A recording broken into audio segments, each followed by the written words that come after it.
So I was interested in getting a CarPlay option in the car. And I never owned a car with a CarPlay. Like I said, I was going to buy the BZ4X, which had CarPlay built in. So it was nice to see if I can get that on the Tesla. Of course, Tesla does not build that into the car, but there are third-party ways of doing it. I did not want to take the car apart to get that in.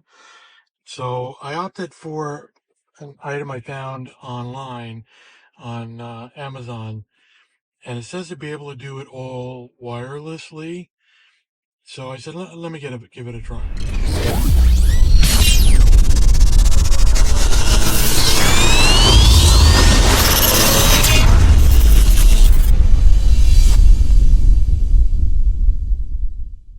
So I got this device, and pretty interesting. You just hook it up to a USB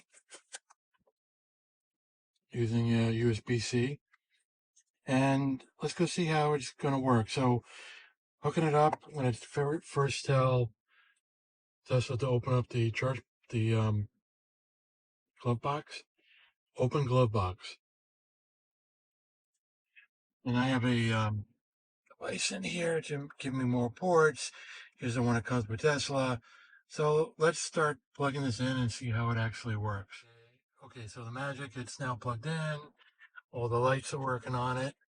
Now, one of the things I didn't like about all these devices is that you have to rename your cell phone. And I have a very specific name, but in the instructions it says you have to rename your cell phone because it uses the hotspot on your cell phone to get this to work. Because that might be a deal breaker, but let's give it a try. Now, after working with the box, and the instructions are a little confusing, but I finally got it to come up. But it's flaky. Doesn't always stay up. It loses its connection even though the box is right there. Um, I can't even imagine going. I'm in my driveway, and it's working and not working. I cannot even imagine going on a drive and having it always stay connected. I mean, it's not that bad. It is kind of responsive, but I don't know. I don't know. I think it may not work. I mean, the reason why I wanted it to work is to use Waze, but there's other ways of getting to the Waze navigation built right into Tesla that seems to work pretty good. So if you see, you can press on Waze, brings up Waze in CarPlay. And I'll give it a try. I'll definitely give it a try. But using the browser, without even using CarPlay, I was able to get to Waze um, directly from the Tesla browser, which I thought was pretty interesting. I haven't used it yet, but it looks like Waze is here. So I will give that a try, but I will also give the CarPlay a little try as well. So to get the CarPlay, it's just, again, CarPlay is just another setting. So right now I'm going through that box, that CarPlay box.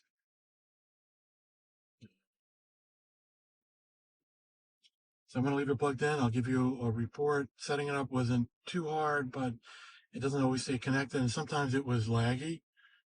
On the this screen actually lagged. And actually, the first time I did it, it actually shut it down and brought it back up again, CarPlay.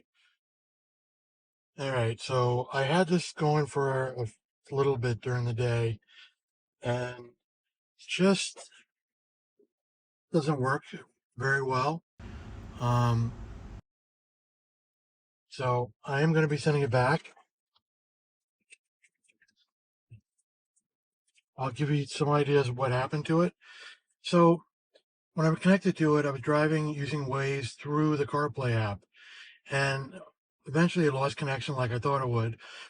But then everything stopped on the car.